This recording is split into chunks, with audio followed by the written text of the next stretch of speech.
Hi, everyone. Hi, we are going live now. We're ready. Awesome. All right, Kathleen, you want to kick it off? Sure. So I'm going to share my screen real quick. Do we have to accept something too? You just click the link. Yeah. Oh, it's right there. Can you see it? Yeah. Awesome. So welcome everyone. Thanks for making time in your busy schedule during the last week of your practicum to join us at tonight's Google Education Training Session. As first year teachers, we have a lot on our plates and at times it can be very overwhelming. But there's so many tools out there that can help lessen that burden and really enrich your classroom, whether it be, sorry.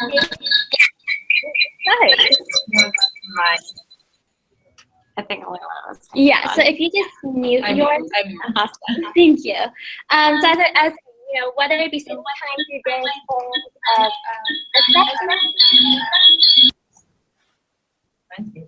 assessment, or engaging students in different ways, I really wanted to just share an opportunity for TEP and HGF to learn about some of the free resources available out there before we all venture out into the real world and start working full-time in a few months.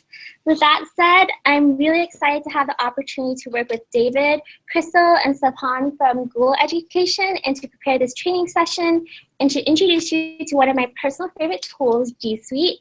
And I'd like to take a moment and to thank them for all their time and effort into planning this session. Our goal was to make the content as comprehensive and as relevant as possible for new teachers.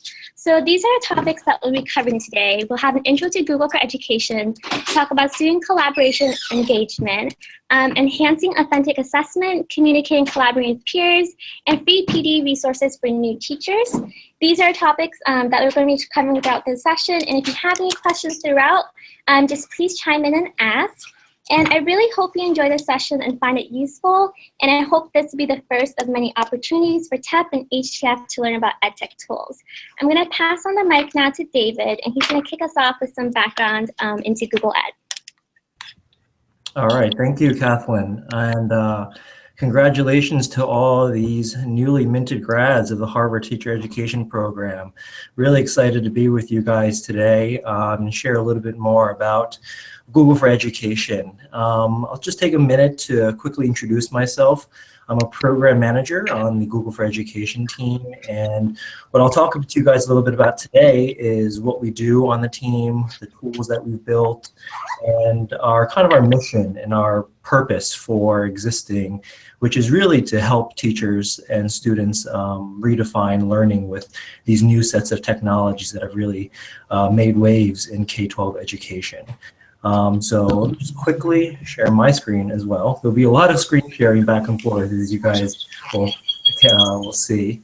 And just a quick thing, if you are a participant in this call, there's sometimes an echo that goes through and affects and when you have a question, please unmute yourself and ask. Thank you. All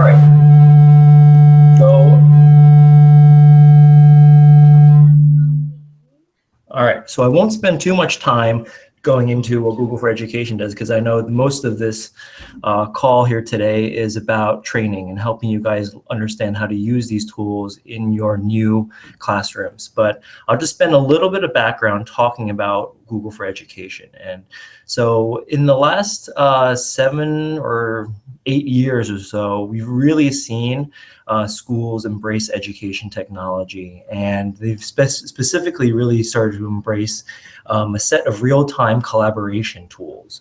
As schools have started to shift to project-based learning environments and started to emphasize collaboration between students, our products, Google for Education, some of the very products that we use here at Google, have really started to gain some immense traction. And you see that across some of the biggest districts in the United States, from Chicago Public Schools to New York City Department of Education to Philadelphia, school district. They've all, in many ways, incorporated our 3 core products on Google for Education. So that is the Chromebook, the really low-cost computing device, G Suite for Education, which is the suite of productivity tools that you guys probably use as Harvard students, and Google Classroom, which is essentially mission control for teachers to be able to manage workflow. And we'll get into G Suite and Google Classroom, and we'll demo some of that later on. As a double click on G Suite for Education, these are the suite of real-time collaboration tools that teachers have really been able to use to engage their students and to work better with each other and to save time for themselves. So things from using Gmail to communicate more efficiently, to Drive, which is you get unlimited storage in G Suite for Education, to the suite of collaboration tools such as Docs, Sheets, Forms, Slides, and Sites. All of these are intended to enable students and teachers to work more closely together when prior there was more barriers that technology presented to help people work together than enablers. So these are really the main tools that teachers are, when we talk about, hey, what are teachers using in Google for Education? What are they using in Google Schools? These are the core suite of apps, and I've just been amazed about how many use cases teachers have been able to develop just through these products. And of course, these are free to all schools, and chances are many of the schools that you guys will end up working in will have these tools enabled. And I'll get into that a little bit later too. Why this has really been like such an important set of products is because, we really have seen a lot of institutions, educational institutions, kind of rethink some of like the skills that they're looking for their students to develop. And it's around some of the things that we've found in surveys around from some CEOs and employers. What do they want their employees to come in with? And problem solving, teamwork, communication, critical thinking, these are some of the higher order skill sets that we think that our tools, having real-time collaborative tools, can help enable. And these tools can, I think, really enable those kind of learning environments in the classroom. And the whole point of what our mission is that we think that these skills can be taught, right? And based on the kind of a learning environment with the teacher, with the right set of technologies, with the right pedagogy, those important skills can be taught. And we are just a piece of that pie, right? We're not suggesting that Google for Education will help create critical thinkers out there, but it's hopefully we can help facilitate that with the profound technology that we have here. And so over the last few years, we've really been able to see some great response from teachers and districts all over the country. And we are now 70 million students and teachers around the world are regular users of G Suite for Education. It's the top performing, Chromebooks are the top performing device in the United States. So chances are you could be going to a school that is already one-to-one or on their way to one-to-one to being Chromebooks. And the growth has been really amazing too. And that now you look at how many schools are using G Suite, over 50% of them do that.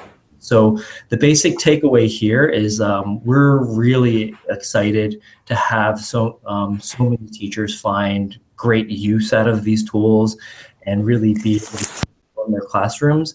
And we continually on this drive to help teachers make the most out of these tools, because without the teacher, these are just simple, these technologies are rendered useless. And what I'll do later on today is talk about some of the professional development resources that we provide to help you guys be able to leverage these tools for your own learning objectives, for your own professional development, and of course, to help facilitate your student learning.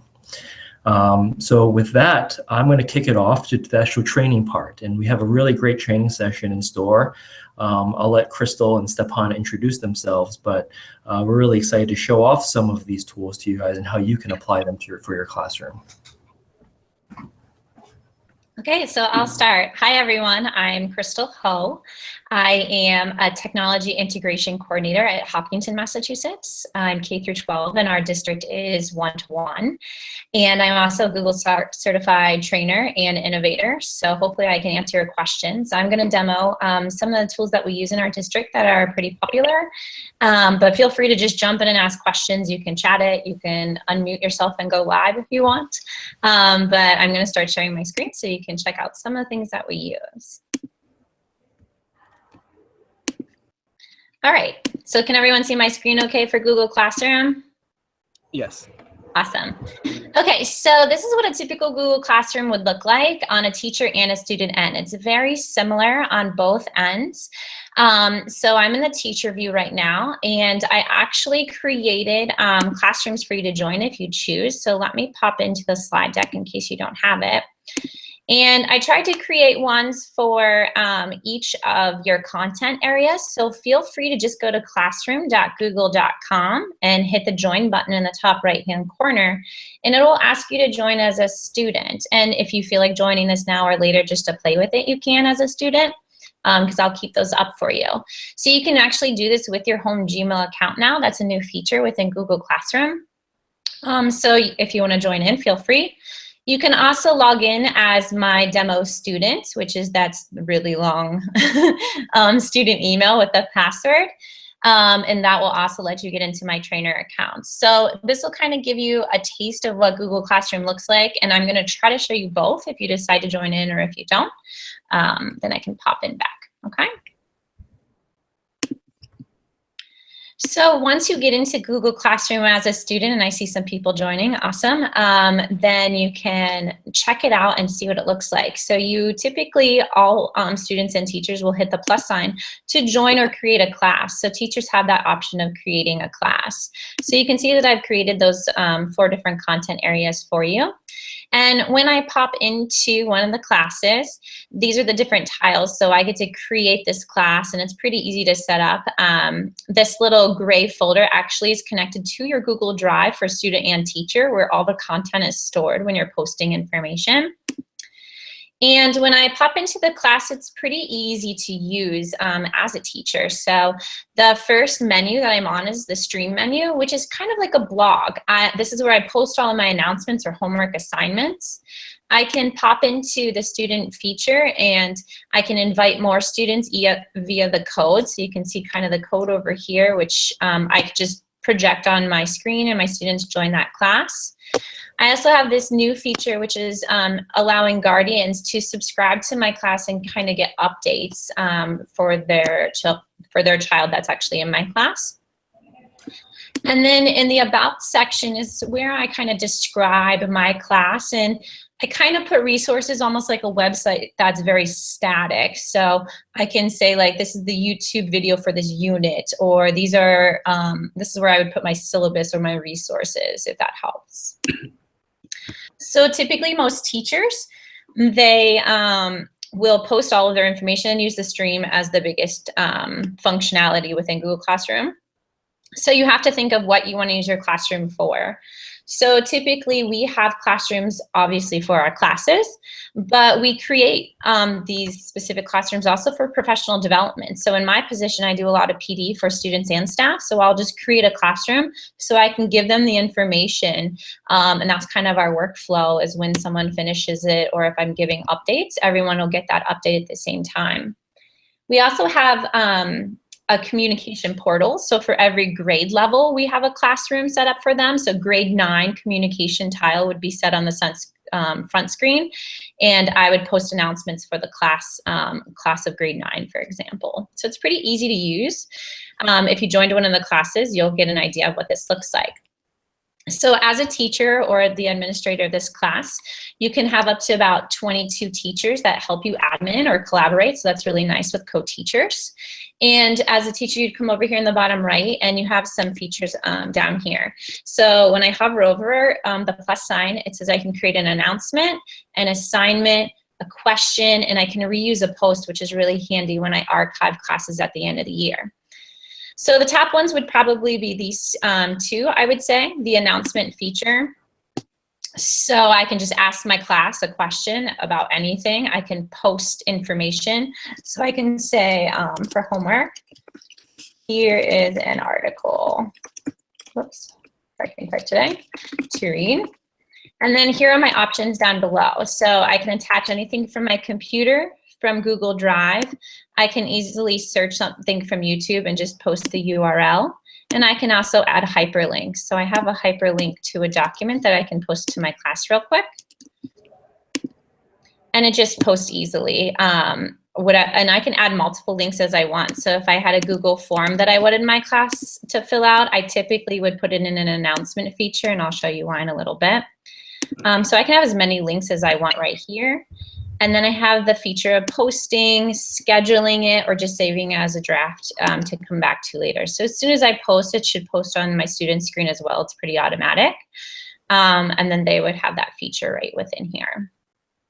So within my world, I have that nice, easy way of creating assignments, and I have that workflow of giving my students homework or the assignment or question, but I also can have a differentiation, and that's what I posted down below, but I'm going to show you how to do this. So when I hover over create an announcement, or sorry, an assignment, I'm just going to call this differentiation. Please check out the following and then submit your example. So down below, I can create a due date. Topic is kind of handy because I can filter my stream by topics on the student end or on the teacher end. So if you just want to look at projects throughout the year, then you can click on projects, which is kind of up here on the left in your stream, which is really handy because at the end of the year, you post so much that you need to have that feature. So I'm going to click on there. Once I want to add some features, and this is a great way to differentiate for students, I can actually click on multiple of the projects. So these are 3 different types of projects. For example, it could be ABC or 1, 2, 3. I can have a rubric, and you get the idea. I can add all these files at once. And what's great for this feature for students, I can choose if I want all the students to just view the file. I can have them all edit the same file, and I really find that really handy when we're collaborating as a class. I can have each of them take a slide and input information. But I can also make a copy for each student, and I usually would do something like that because it's a digital copy for every single student rather than going to the actual photocopy machine. It's the same idea. So I'm going to keep these 2 as view, and then I can hit assign, which is right here. Takes a second to post. You can do it. Go, go, Google. So now you see the feature. The student's going to have that same idea, the same exact view on their screen, except they won't see the 0 and 3. This is for the teacher end, because I can see 3 students are in my class that are not done with it, and then 0 that are done. So let me flip over to the student view, which you might have joined. As you can see, I just logged in as a student. You can see that I see the exact same thing, pretty much except for those 3 different templates. So when I actually open, I don't have those numbers. I hit open the assignment. Then I can choose as the student which, I should actually refresh this, but I can choose which one of those documents I want to do for the assignment. So I want the option A rather than B or C. And so I can differentiate which project I turn into for my assessment, which is really handy. And of course, there's different options. I'm giving you some actual options that our teachers are using right now for presentations, for rubrics. So you can actually use these once you go on to your teaching careers. So then once the student decides to actually create on one, they click on it and open it up. And it already creates the same title, but with their name on it. So this, they don't even have to worry about titling it. So you don't have to worry about 100 untitled documents in your Google shared domain, which is pretty handy. They can also, which I really love this feature, they can add you private comments like, hi, I wasn't really sure. And you can have like a conversation between the 2 of you down below. But what's great is they can also add other features. Like if you tell them, okay, I want you to also add some research to this assignment and find some links of articles that you're looking for, they can add those files right here. But they can also create right within. So I can tell them to create a paragraph or a spreadsheet or a Google drawing that has something to do with this project. And as soon as they click to add it, should take a second to open up. It adds my name with the title of this project, and it's still within the same block. So it's actually helping them with the workflow, and it keeps it all combined, and also keeps it all combined on my end too. So it's really easy to help on my end grading, and on their end just finding things because they lose their papers all the time. So this new document, I can actually just open it up and start typing on, which is pretty handy. There we go. Once I'm done, then I can hit turn it in, obviously, and then it's relinquishing me as the owner of these documents, and I'm turning on all these different documents, and then it makes the teacher the owner. So I actually have a history of that on my side if it's students submitting and unsubmitting, which is really handy. So you can see that history on your end as a teacher. But if the student needs to come in and actually edit something, they actually have to unsubmit the document and then resubmit it. So you're actually getting the time frames with those on your end. So that's kind of what the student looks like on their end. And you'll see that theirs shows as done or undone. This is the one that I posted today that's not done on the stream. So on the teacher end, when they're in my class, I don't remember which class I chose. Let's see. There we go. Yep, there we go. Okay, so this one specifically that I just hit submit on, it says 1 person is done and 2 are not done. So you kind of get that class flow of seeing where you're at in your class. It's really easy too because you can just click on the number 2 and it tells you who are the 2 that didn't turn in their information. I'm like, oh man, Russell Grant, you better turn your stuff in, you know. And so this is kind of helpful on the grading end because now I can see the projects and I can actually click on these 2 documents and start reviewing their information, and we're going through my grading process. Once I'm done, I can just type the grade over here and say, okay, you got 100 out of 100, and then I hit return. If I decide to, I can give a private comment and I can just return it, and that student will get a grade. So pretty easy like workflow back and forth as we're practicing this. So there's the return feature. So you can see how immediate it is. As soon as the student opens it, their grade is over here on the side. Okay, stop me if you have questions, but I talk too fast, I know. Okay, so on the teacher side, then I have all my grades, and then I can see and actually use those and download them as spreadsheets if I wanted to and manipulate that data a little bit more. And a lot of those grading structures that we have to use in schools, you can actually upload these grades into a CSV file. It's kind of tricky for the syncing if you're in the IT side to understand those parts.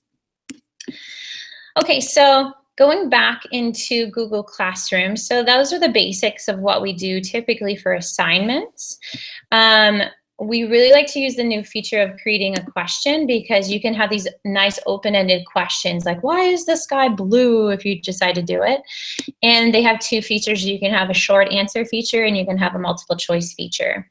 So we really like using these kind of at the beginning of class for bell works or exit tickets just to see where students are at for the next day or the beginning of the day so we know where to begin. And we really like to use students being able to reply to each other because that's nice for collaboration, or I always turn on students can edit their answer, but obviously it's up to the teacher. So it's a very similar setup as creating an assignment, as you can see. All right. So those are kind of the very basics of the Google Classroom. And then I wanted to show you a little bit of workflow within the documents. So I'm sure you're using Google Docs within your program already. But a lot of times when I'm training teachers around the region, they just don't know little things like little quick tips that we've been using as educators. So one of my favorite things is under the Tools menu. If you're in a Google Doc, feel free to join into one. But we love the Explore world. So when you click Explore, it's basically you're searching Google right within your Google Doc. And so you don't have to open a tab. It kind of saves a lot of time for students. So I always like to look up dogs and just see what's going on the web. Like, oh, hey, yay, there's all these different things. But as soon as you click on an image, like this guy's cute, I can just drag him right into our document. And he just pops right in there. And so then I can kind of manipulate it as I go. So that's really handy when I'm making worksheets or students are trying to find information as they go. And also, if you notice, it's also pulling the link to where that image is coming from. So that's really good for their digital citizenship. So we practice and give them that kind of information. So we always show them the Explore feature. And then also same with just like right clicking any kind of word. So they can easily just explore what the word is or define the word right within. So if I just told them, hey, define this word, and they're not sure, I show them these little tools that help them out as they're going through. So just these little tidbits of how to find things by right clicking. So that's under the tools menu. We use comments typically a lot, when, especially like in an ELA class or when they're writing papers, or maybe they're on a slide deck. So when they're writing their paper, typically if you just select something, this little bubble is going to come up. And you can easily have a conversation with the students and you can say, oh, spelling, punctuation, whatever it may be. As soon as you hit comment, the student is getting a little highlighted section. One feature that we really focus on also is students don't always just pop into this document like, hey, did she highlight something on this document? I highly doubt they will, especially middle school, right? So if you actually put a plus sign with their email address, and mine's already coming up, quite handy. When I put plus in an email address and say spelling, that's actually sending the student direct that document plus the comment. And so then it's almost like a double reference, like, hey, pay attention to this document. And I usually use this with a lot with admin when I'm assigning different parts, like, hey, you're in charge of this part of this presentation. I just do the plus with their email so I can ask them questions. So that's pretty handy going back and forth. The student or whoever's on the document, they can ask questions like, what do you mean? And so you're conversing on the right side rather than messing up with the document here. As soon as you hit resolve, though, it goes back up into the comments. So you're like, why did you resolve that? And you can reopen it and tell them to fix it. So that's pretty nice. So a lot of teachers like to use the comment feature. I try to explain to them there's a lot of clicking to do with that. So we like to kind of show them the tracking feature too, which is underneath the pen button. So if you switch into suggesting mode, you can actually click on things and say, oh, I want this to be students. And so not only is it making a correction in a green bracket version, but it's also creating a conversation piece as well. So the student can come over and ask a question. They can accept this suggestion, which will change automatically in their document as soon as I hit check, or I can decline it. So watch, as soon as I hit check, it just changes it, which is pretty handy for them to go back and forth. A lot of people know about the revision history, which is, you typically will find that under the file menu. And we like that just because you can watch as students are creating in that thinking process as they're going through. We like to add the add-on draft back. If you're not familiar with draft back, it'll kind of do like a play of all their different revisions. So I'm just looking and I'm like, oh, what did they do at 11:14? They changed the document at this time. So you can kind of see all the different features. That's great for group work because in group work, you'll see every single person in a different color, like they'll colorize the text. And then you can see who worked on what. You can also show when people are copying and pasting because you can see that big chunk end up in there. So we found a lot of kids in foreign language pasting. So here are some add-ons. You just click on add-ons and do manage add-ons. I'm not going to show you how to get into that, but there's just some really helpful tools, kind of like how to add on easy accents to make it a little bit easier for kids if they're on a different device and don't know how to do it. So the last one that I'm going to show is Google Keep, which is super awesome. It's one of the features that we're really starting to use because teachers and students are always looking for like notes and reminders and like, here's my to-do list. So within Google Keep, you can make your to-do list and be like, okay, I need to walk the dog. I need to do my homework, etc. You can change the color. You can make collaborators, which is pretty handy, which is good workflow just within education. But you can also share it with your parents, which is pretty handy. What I really like about Google Keep is there's some really cool things. So like you can insert an image. So I took a screenshot of this article, which I shared with you in the Google Classroom. And so this screenshot is just an image. I can't really click on the text, which we see a lot of. But within this world of Google Keep, they give you the option of actually grabbing the text and opening it also with Google Docs, which I love. So as soon as I click that feature, it's pulling this information into a Google Doc. Here we go. So the top section is the actual image of the screenshot that I took. And then down below, it'll translate, which it did earlier. So I think it's because I grabbed it. 1 second, sorry. So I did grab image text. So here's all the text version. And then I'll open it in Google Doc. That should work a little bit better for me. So there we go. So there's my image. Here's all the text that it just switched over for me. And I'm like, that is so awesome. So now I don't have to worry about opening it up in another product to pull all those words in. Like that's life-changing already. But as you know, I had some fun little images. Like I could draw and I can add these funny like little Bravo avocado. I thought he was cute. So I wanted to use them as badges, you know, because like we grade our papers and we do things like that. So if we go under tools and find our notepad, they just added this recently, it's pretty awesome.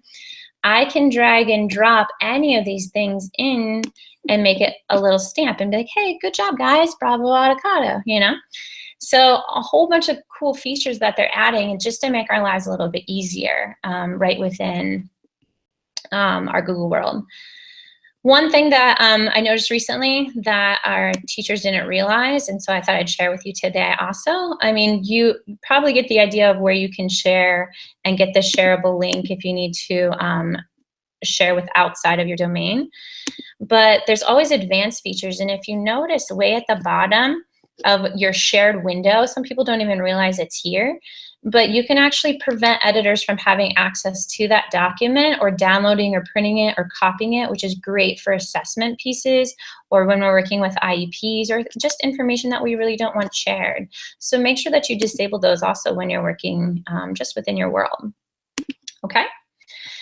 So I know that was a lot of information. That was Google Classroom. I took you back into kind of a little bit of differentiation and some resources. I actually added some of those resources and some advanced features at the bottom of the slide deck that's going to get shared with you. So let me pop open into this. We covered a little bit of the collaboration piece and feedback. The voice is just an add-on. You can add on Kaizena, which is a voice comment feature, so you can record yourself, or you can just use the voice feature within the Google document if you wanted to. Google Translate, we talked a little bit about how you can right-click and define. I know Stepan's going to talk a little bit about it, but before he does, one of the features that we use is actually an app on devices like on phones or tablets, which is the Google Translate app, because students are using that Google Translate app to hover over the text and the words are changing automatically into the language that you want them to. They can also scribble and write on it, or they can talk into it and it's translating. So that's one of the big features that we've been using, which are actually on the phone or the tablet devices. So keep that in mind when you're using Google Translate as he's talking about it. So I'm gonna stop sharing and head it over to Stepan for a little bit, and then I'll jump back in a little bit later. Thanks, guys. Awesome. Thanks, Crystal. Hi, everyone.